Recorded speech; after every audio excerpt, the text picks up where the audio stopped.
Fifth Grade Magic by Beatrice Gormley. Copyright 1982. Chapter 7. Inside Amy's Skin.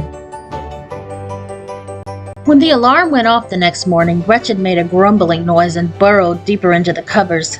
Did she really have to get up? She hadn't slept well last night. She kept waking up and staring at the luminescent numbers on Amy's clock. Eyes popping open, Gretchen sat up. "Amy!" called a woman's voice from downstairs. "Are you getting dressed?" Gretchen's heart raced. That must be Mrs. Thatcher. How could she get out of the house without letting Mrs. Thatcher see her? She would be so angry when she found out. But she wouldn't, would she? Scrambling out of bed, Gretchen checked in the full-length mirror again. No, Mrs. Thatcher wasn't going to find out anything, because she would see just what Gretchen was seeing. Amy's large brown eyes under Amy's blonde bangs. Opening the door, she called back, "Coming!" It was Amy's voice. Gretchen turned toward the closet, ignoring the uneasiness at the back of her mind. Now she would get dressed and go downstairs and go to school, and no one would suspect she wasn't Amy. Aurora was right. Changing places with Amy was the solution. It was fun, wasn't it? Like being a secret agent or acting a part in a play. As Gretchen zipped up a pair of green corduroy jeans, she caught herself thinking it was a good thing she and Amy were the same size. The same size! She laughed out loud, shaking her head at herself in the mirror. She had forgotten again already. Picking up Amy's book bag from her desk, Gretchen peeked out into the hall. The coast was clear. Funny, she really did feel like a spy in a foreign country. Amy's mother was downstairs. Did Amy have brothers and sisters? Gretchen didn't know. Just act normal, she told herself as she went down the stairs. No baby gate here. She followed the smell of coffee into the kitchen. Hi, baby. Even though the woman sitting at the counter wore a bathrobe and no makeup, Gretchen recognized her lean face. It was the face of the woman in the newspaper with Amy. Act normal, she told herself again. Her stomach flipped. Still reading her paper, Mrs. Thatcher sipped her coffee. The fashion page says long hair makes a comeback. I wonder if we should have... As if remembering something, she broke off and looked up at Gretchen. How's your headache? All gone? We've got to be at the top of our form today. Gretchen felt uneasy with Amy's mother looking at her so closely. Was there any way she could guess? Mothers were supposed to be able to tell their own children no matter what. I feel great, she said, stepping back. I'm just hungry. She thought of bacon and eggs, English muffins with marmalade. Good, Mrs. Thatcher pointed to a bowl on the counter. I poured your Vitaflakes for you. Vitaflakes? It didn't sound appetizing, but Gretchen looked at the clock on the stove. There was no time for arguing this morning. Pushing herself up onto a stool, she poured milk on the cereal and began to eat. The Vitaflakes tasted like little pieces of paper towel soaked in milk. Don't forget to come straight out after school, said Mrs. Thatcher. I'll be waiting in the car. If we don't leave right then, we won't get into the studio in the city by 4 o'clock. Gretchen choked down a mouthful of Vitaflakes. Why are we going there? Why? Mrs. Thatcher laughed shortly. Now, baby, pull yourself together. This isn't the day for you to be off. If they choose you for the underwear commercial... Gretchen's spoon dropped into her bowl, splattering milk. Underwear? She dabbed at Amy's sweater with her paper napkin. But Mrs. Thatcher! Oh, no. What did Amy call her mother? Not Mrs. Thatcher. Taking Gretchen firmly by the shoulders, Mrs. Thatcher looked at her even more carefully than before. Amy Renata Thatcher, you are not yourself this morning. Gretchen looked down, wishing Mrs. Thatcher's bony face weren't so close to her own. I thought I made it clear how important this audition is for your future. It could open all kinds of doors. Gretchen said nothing. You haven't been doing a very good job of acting like Amy, she told herself. She would have to keep in mind who she was supposed to be, not just with Mrs. Thatcher, but at school, too. The truth, sugar baby, Amy's mother was saying. Is that bad old headache still bothering you? No, really, it's all gone, said Gretchen uncomfortably. It dawned on her that Amy must have undergone the same scary experiences Gretchen had last night. Only Amy wouldn't have known what in the world was happening. She felt a pang of guilt. All right, then, you'd better run along. Mrs. Thatcher let go of Gretchen's shoulders and picked up her coffee cup. Grabbing the book bag, Gretchen headed for the nearest door, praying she wouldn't find herself in a closet. No, thank goodness, this door led into the garage. She picked Amy's jacket from a coat tree as she went out. Hurrying past a sleek silver-gray car and out into the cool sunshine, Gretchen felt her spirits rise. It was a relief to be outside, away from Amy's bossy mother. And it was another fine, almost spring day, with a few clouds but mostly blue sky. At the curb, Gretchen wondered whether to turn right or left, but only for a moment. Either way, she would soon come to another street and a street sign, and then she would know where she was. Sure enough, at the first intersection, she found out she was on Mallard Street, which ran beside the golf course. Mallard Street would take Gretchen across the West River to Cross Street, which ran into School Street, on which, of course, was the school. She began to walk briskly, swinging the book bag. A short while later, Gretchen slid into her seat beside Beth. Not even tardy, she thought with satisfaction. Hi, Beth. Beth stared at Gretchen and Amy. What do you think you're doing? That's Gretchen's seat. For a second, Gretchen stared back at her friend blankly. Then she jumped up, her face hot. Sorry.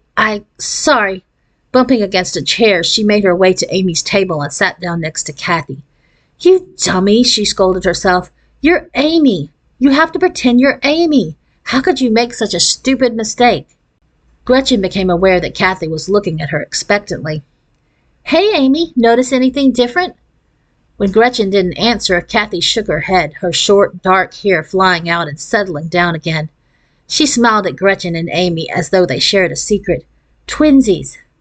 Oh, said Gretchen, you got your hair cut. Twinsies, ick. The tardy bell rang. Mrs. Shepherd was standing in front of the class, marking the attendance book, when the classroom door swung open. Gasping for breath, a girl with messy reddish hair, wearing a familiar-looking striped jersey, leaned against the door. Gretchen drew in her breath sharply. It was like seeing a ghost. But the other children began to giggle and whisper. Gretchen saw Kathy smile, the kind of smile that meant it was fun to see someone else look silly and get into trouble. Unsmiling, Mrs. Shepherd glanced toward the door. You'll have to take a tardy slip to the office, Gretchen. Goodness me, didn't you comb your hair this morning? But Amy and Gretchen paid no attention to the teacher. Spotting Gretchen and Amy in her seat, she lunged toward her, stumbling around the tables. She crouched beside Gretchen so that her freckled nose was just a few inches away. What happened? She whispered hoarsely. What are we going to do? Isn't it awful? They wouldn't believe me at your house. You've got to... Gretchen drew back. Go sit down, she muttered. She didn't know what to do with Amy. Why hadn't Aurora warned her about this? Amy and Gretchen did not go sit down or even move an inch. But I want to get back in myself, she wailed like a little child. Then a look of baffled rage came over her face. Get out of me right now. I'll just make you get right out of me. She grabbed a handful of hair on each side of Gretchen and Amy's head and yanked hard. Ow! Screamed Gretchen. She tried to pry Amy and Gretchen's hands away, but the other girl only pulled harder. Ow! Then Gretchen sensed someone bending over them, and she heard two sharp smacks. Amy cried out. Feeling her hair go loose, Gretchen looked up to see Mrs. Shepherd brandishing a ruler. The teacher seized Amy and Gretchen by the arm. Dragging Amy toward the door, Mrs. Shepherd hissed, This time you have really gone too far, Gretchen Nichols. Mr. Mixwell will have something to say to you, since you can't control your behavior in my classroom. But you don't understand, Amy and Gretchen began to sob, pointing back with her free hand at Gretchen and Amy. I'm not...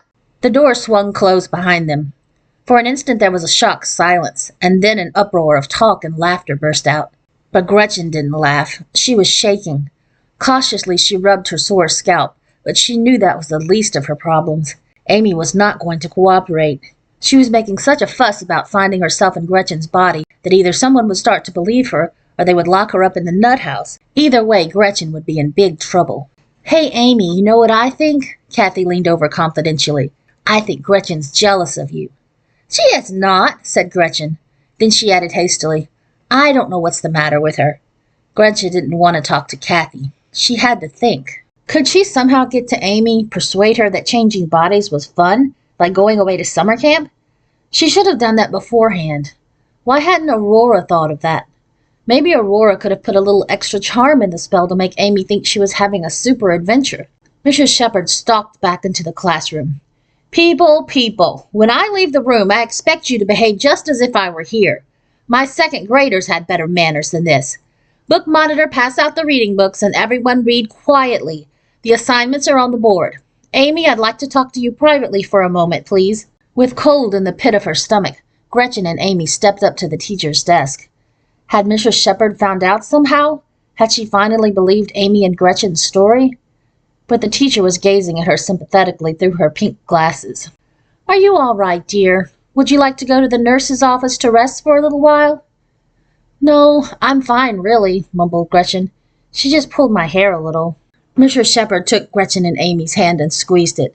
My dear, I'm so sorry you had to suffer such an attack from that undisciplined child. I just wanted to explain to you, in case you blamed yourself in any way, that she has emotional problems. What a thing for a teacher to say. No, she doesn't. Then Gretchen caught herself. I mean, Mrs. Shepherd squeezed her hand again.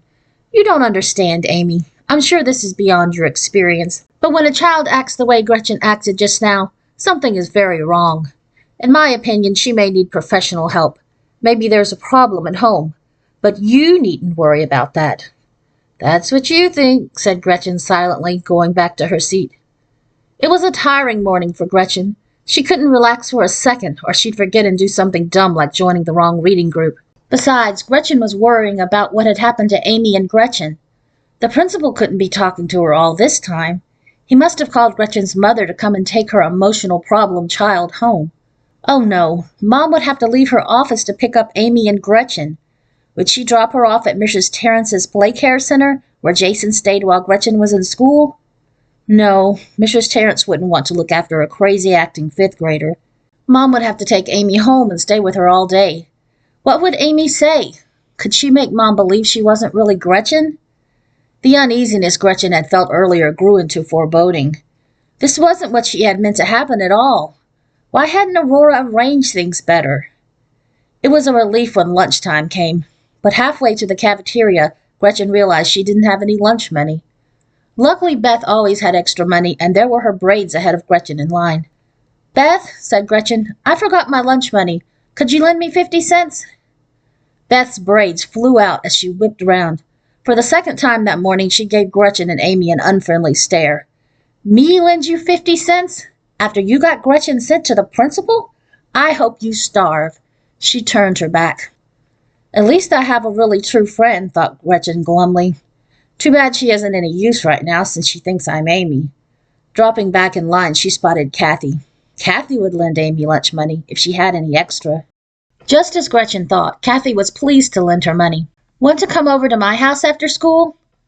Gretchen looked at her in irritation. She supposed Amy would say yes, but Gretchen didn't feel like spending the afternoon with Kathy. Then she remembered. Oh, I'm really sorry, I can't. My mother's picking me up from school. I have to go to a TV audition in the city. She put her tray down at their table. Kathy's eyes were round with admiration. You're going to be on TV? What program? No, it's not like that, said Gretchen through a mouthful of turkey bites. It's just a commercial, and I might not even get picked. This is just a tryout. Oh, I bet you'll get it. Kathy leaned across the table to the other girls. Guess what? Amy's going to be on TV. No, I'm not, said Gretchen and Amy. But it was too late. The other girls wanted to know all about it. Of course, Gretchen couldn't tell them much, and they thought she was teasing them by holding out. The only one who didn't ask any questions was Beth, at the other end of the table. Beth gazed at her in an unfriendly way, eating steadily. When the babble had died down, Beth said in a loud, deliberate voice, What kind of commercial, Amy? How could Beth know it was something embarrassing? Gretchen and Amy pushed a turkey bite around her plate with a celery stick. I don't really, I bet it's something stupid, said Beth in the same loud voice. Like dog food. I bet they dress you up in a dog suit and you eat dog food. Shut up, Beth, said Kathy. You don't know anything about it. Neither do you, shot back Beth. And by the way, you look pretty silly with your haircut just like Amy's. You probably think you'll get to be a model, too. Sucking milk noisily through her straw, Gretchen looked around the cafeteria for something to distract them. Hey, she said, pointing to the next table. Look at Dennis. Good old Dennis. You could always count on him for entertainment. He had put a glob of peanut butter on the end of a straw wrapper, still half on his straw, and he was aiming the straw like a pea shooter at the ceiling. As the girls turned to watch, Dennis's cheeks puffed out and the straw cover hurtled into the air. Not quite as far as the ceiling, though. It dropped back down into the head of the boy next to Dennis. Then Dennis and the other boy started punching each other, and the teacher on lunch duty hurried over to their table, and the end of lunch bell was ringing. Gretchen sighed with relief. No more questions about her commercial. After recess, Gretchen remembered they were going to start rehearsing the play with Miss Degrassi this afternoon. A thrill of pleasure went through her. The play was what she had gone to all this trouble for, after all. Taking Amy's copy of the script from her shelf under the table, she turned the pages. Amy had marked Polly Winsome's lines in pink highlighter. But pink or yellow, they were Gretchen's lines now.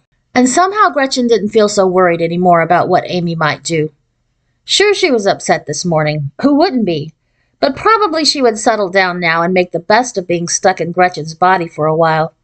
She had to see that no one was going to believe she was actually Amy. Or maybe she would just decide that she was Gretchen and had gotten confused. The afternoon went along smoothly until it was time for gym, and the actors in the play were sent to Miss Degrassi's room. Miss Degrassi, a thin, energetic woman with wiry gray hair, had them sit in a circle with her. "I'm looking forward to working with you on Polly's Pies and Perils," she said. "We're going to have a lot of fun, and we're going to put on a terrific show. Okay, we're just going to read through the script this afternoon. Next week we'll start rehearsing in the gym every Wednesday after school. Can you all come to rehearsals that day? Good. All right. What is acting?" Miss Degrassi looked around the circle. The girl who was playing the mother said, "It's pretending to be someone else." The teacher nodded. "Good. I'll add something more to that. I'd say it's actually getting into someone else's skin." In shock, Gretchen stared at the teacher. Could Miss Degrassi know? Then she shook herself. "Don't be silly. Miss Degrassi was just using an expression." They began reading the play aloud. In the middle of the first scene, Miss Degrassi said, "Good, we're off to a terrific start. I like the way you're reading with expression, especially Amy. It is Amy, isn't it?" For a frozen moment, Gretchen was sure Miss Degrassi suspected something. Then she sat up straight. "Yes, I'm Amy," she said firmly. "Amy Satcher." Miss Degrassi was just complimenting her, that was all. Gretchen would do a much better job as Polly Winsome than the real Amy could, which just showed that Aurora's idea of changing bodies had been the right solution, didn't it? Only Gretchen wished she didn't have to explain to herself why it was all right. Chapter 8. A Change of Heart. Jostled by the crowd of children in the hall, Gretchen looked wistfully at Beth's brown braids disappearing through the double doors. She and Beth usually walked part way home together. Of course, Beth wouldn't want to walk with her today, believing that she was Amy. Through the windows in the doors, Gretchen caught sight of cars lined up at the curb, mothers picking up kids. Then she stopped just inside the doors. She had recognized one of the cars at the curb, a sleek, silver-gray two-door car. She could even see Amy's sleek mother at the wheel, watching the children streaming out of the school, waiting for her. Abruptly, Gretchen whirled and started fighting her way back through the crowd. "Watch it," said a boy. "Ow, look where you're going," said a little girl. A teacher standing against the wall warned, "No shoving, please." But Gretchen, intent on the red exit sign over the back door, only struggled harder. Someone said, "You're not supposed to go out that way, Amy." Gretchen threw herself against the long door handle. Free of the crowd at last, she staggered onto the pavement. There was no one on the playground. Gretchen's feet pounded over the 4 square chalk marks on the asphalt, thudded across the playing field. Amy's book bag bumped against her legs. At the edge of the field, she plunged into the leafless woods. Briars tore at her jeans and jacket, and a branch whipped her cheek, but she crashed on through the bushes and saplings. And then Gretchen found herself standing chest-heaving on a path. It was the nature walk path, the one that led to the marsh. Slowly, Gretchen took one step, then another. What was the matter with her? She wasn't being reasonable. She couldn't run away. Mrs. Satcher was waiting for her. She had to turn around, walk down the path to the edge of the woods and across the playing field and the asphalt and back through the school, out the front door, and climb into the sleek, silver-gray car with her sleek mother. It was just part of the game of pretending to be Amy. "No!" the word burst from Gretchen's lips. She felt almost sick. She couldn't even pretend Mrs. Satcher was her mother.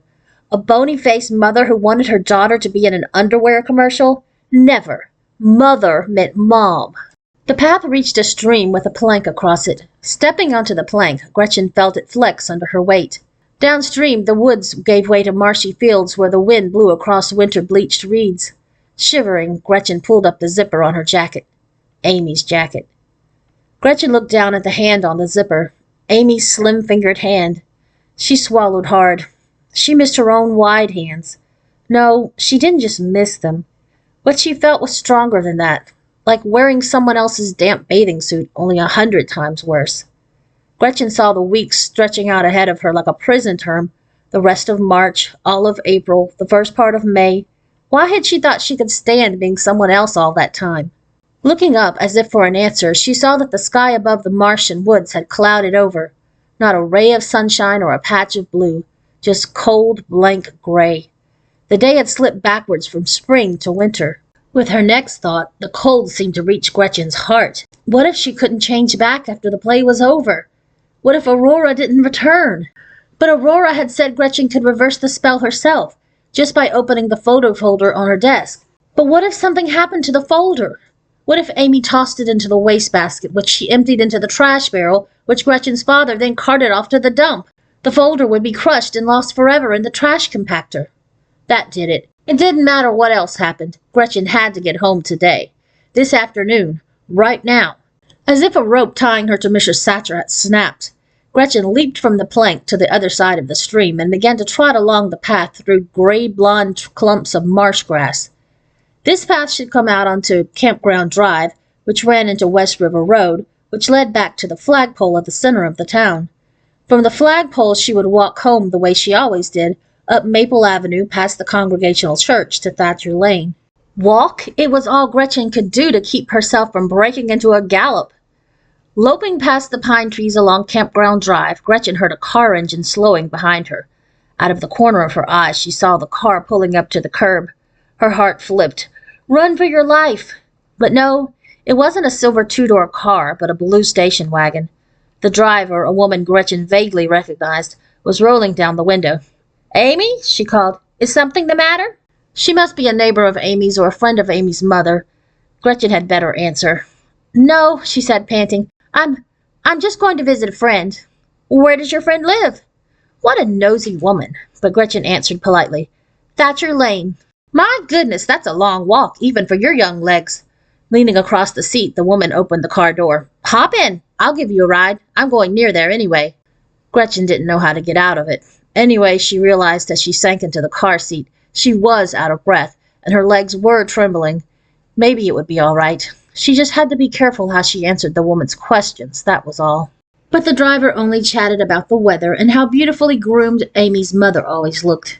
In a few minutes, the blue station wagon had passed the white steepled church and was turning onto Thatcher Lane. "Say," the woman exclaimed, "I bet you're visiting Linda Nichols' little girl. Is that right?" "Well, I'm not surprised you're pals. She's a sharp little thing, just like you." Ick, thought Gretchen. I'm not like Amy at all. Thank goodness the ride was over. There's Gretchen's house where those big spruce trees are. Thanks, Mrs. Thank you very much." Forcing a smile to make up for not knowing the woman's name, she jumped out of the car. She was home. Not Amy Thatcher's house, but real home, with Mom and Jason and... Gretchen stopped stock still in the middle of the driveway. And Amy, perfectly disguised as Gretchen. Gretchen and Amy couldn't just walk into this house as if she lived there. Glancing over her shoulder, Gretchen saw the woman peering at her in the rear-view mirror of the blue station wagon, driving very slowly. Gretchen smiled and waved. "Go away," she said silently. Finally, the station wagon reached Maple Avenue and disappeared around the corner. Now Gretchen had to do some planning. She stepped behind a spruce tree in case her mother came out to get the mail or something. Picking through the spruce needles at the bay window of the kitchen, Gretchen thought hard. In order to change back to her own body, she had to get up to her bedroom and open the cardboard folder. Should she just walk in the back door, or should she ring the bell? Either way, it would look strange. What excuse could Amy Thatcher give for visiting Gretchen Nichols when they didn't even like each other, and Mom knew they didn't? A pencil. She would say that Gretchen had borrowed a pencil for her. Then, she didn't know what she would do next. Somehow she would get up to her bedroom. Taking a deep breath, Gretchen brushed through the spruce branches, crossed the driveway and the lawn, and climbed the steps to the back door. She rang the doorbell. Opening the door, Mrs. Nichols raised her eyebrows politely. "Hello." It was all Gretchen could do to keep herself from crying, "Mom!" and flinging herself into her mother's arms. But she had to stay cool so she could get upstairs. "Hi," she heard herself saying brightly. I just came by to get a pencil Gretchen borrowed from me. Well, I don't know. Her mother looked worried, Gretchen noticed. There was a tense line between her eyes. Gretchen isn't feeling too well today. She had to come home from school this morning. I guess you can get your pencil as long as you understand you can't stay. She stepped aside. Quickly, eagerly, Gretchen walked past the coat rack, through the laundry room. Home! There was the kitchen table with the yellow forsythia in a jug.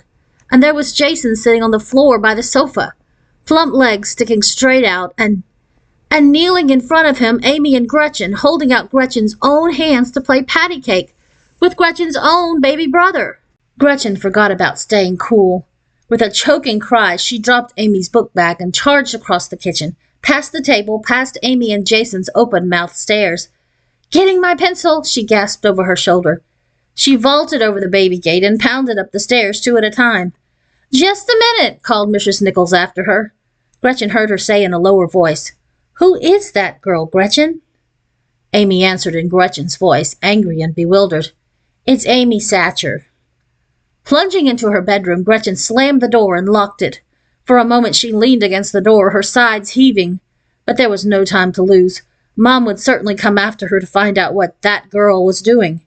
The folder. Turning from the door, Gretchen saw it was still lying on her desk. She began to tremble. If it had been thrown away or lost, never mind that now. Gretchen heard the doorknob jiggling, and then there was a knock. What are you doing, Amy? Mrs. Nichols' voice was sharp. Please come out.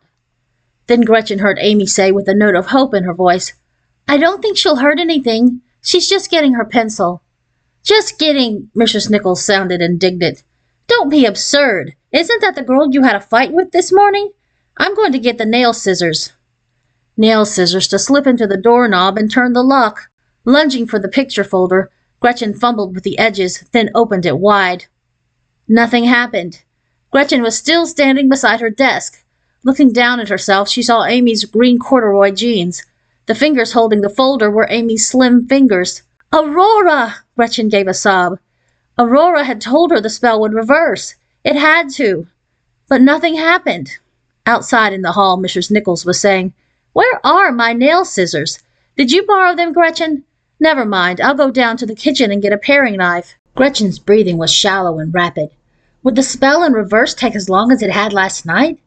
With desperate longing, she stared at her school picture, at her own wavy reddish hair and freckled nose. Her skin tightened. It was starting to work. Then her heart leaped into her throat. Her mother's voice at the door again, and she must have the paring knife to unlock the door. I just hope she hasn't done anything crazy, like wrecking up your room, or hurting herself. If Mom came into the room now, she might take the folder away from Gretchen and Amy and close it, and then Gretchen would be stuck. Gretchen's frantic glance flicked around the room, thinking where to hide the folder. No, she had to stop Mom from coming in. Gretchen dashed to the door and braced herself against it. No, hide the folder first. But there was a clicking noise in the doorknob.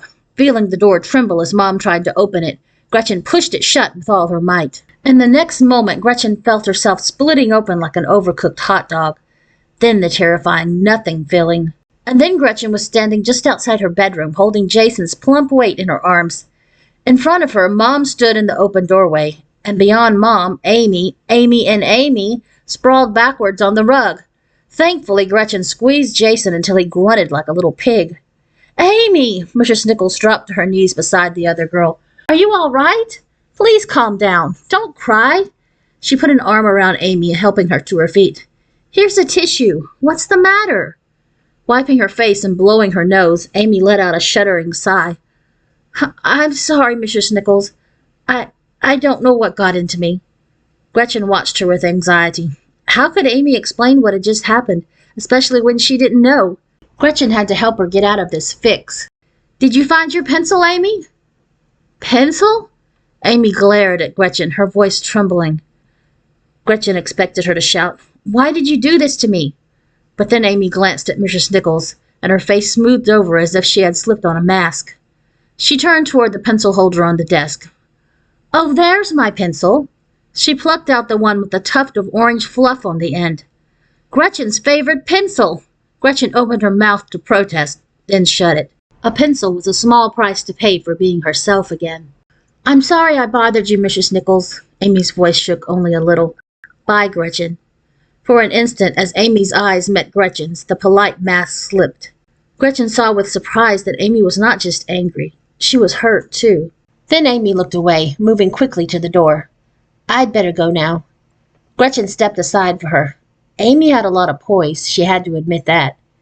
But Mrs. Nichols hurried down the stairs behind Amy. "Just a minute. I can't let you go home by yourself. Please wait a minute while I call your mother." "Oh, Amy's mother isn't home," called Gretchen from the top of the stairs. "She was going to pick her up at school this afternoon." She hoped the reminder would help Amy. Mrs. Nichols shot a puzzled glance over her shoulder at Gretchen. "How would you know—" Then the doorbell rang, and she went to answer it. "Sugar!" shrieked another woman's voice. Gretchen stepped into the kitchen in time to see Mrs. Thatcher throw her arms around Amy. "Baby! I was so worried. I would have called the police if I hadn't run into Gloria Judson and she told me she dropped you off here." Then she held Amy at arm's length, looking at her reproachfully. "Amy, how could you forget about the audition?" Amy turned her head away from her mother, staring at the floor. "I'm sorry, Mother. I was thinking so hard about going to Gretchen's and getting my—" "Mrs. Thatcher," interrupted Mrs. Nichols, "I think you should realize something strange is going on here. I had to leave work and pick up Gretchen at school this morning because she and Amy had a fight. I'm surprised Mr. Mixel didn't call you about it, too. Then just now Amy burst into our house like a wild thing and—" "A fight?" Mrs. Thatcher's voice trembled with horror. "You mean your daughter attacked mine physically?" She lifted Amy's chin tenderly. "Your cheek! She didn't scratch your face, did she, Sugar?" Wouldn't it be funny if Mrs. Thatcher knew Amy attacked her own beautiful self, Gretchen thought. "I just scratched it on a branch or something, Mother." Amy pulled her chin away. "I'm fine. Can't we go home now?" "Yes, I think you'd better take Amy home," said Mrs. Nichols. Her voice was tight with anger. Amy must have been overtired, under some kind of strain, to act like this. Stalking to the back door, she held it open. Mrs. Thatcher looked from Gretchen to her mother. Her eyes narrowed. "Of course we're leaving. But don't assume you've heard the last of this. Amy has just missed a very important opportunity in her career, and if I find out your daughter was the cause—" "Goodbye." Mrs. Nichols looked angrier than Gretchen had ever seen her. As soon as the door closed behind Amy and Mrs. Thatcher, Gretchen set Jason down and sprang into her mother's arms. "Mom, I'm so glad to I love you." Her mother felt nice and soft, as always. Mrs. Nichols hugged Gretchen back, but then she pulled away a little and gave her a bewildered look. "Why this sudden love? You've been so standoffish all day, and that weird outburst at breakfast time, and fighting with Amy at school. What is going on? Something strange is happening, I know that." "Amy was acting weird, wasn't she?" Gretchen snuggled up to her mother again. Let her ask all the questions she wanted to. Gretchen didn't care. But Mrs. Nichols didn't ask any more questions. "I guess I should start dinner," she said in a dazed voice. Moving slowly, she began to take pans and packages and cans out of the kitchen cupboards.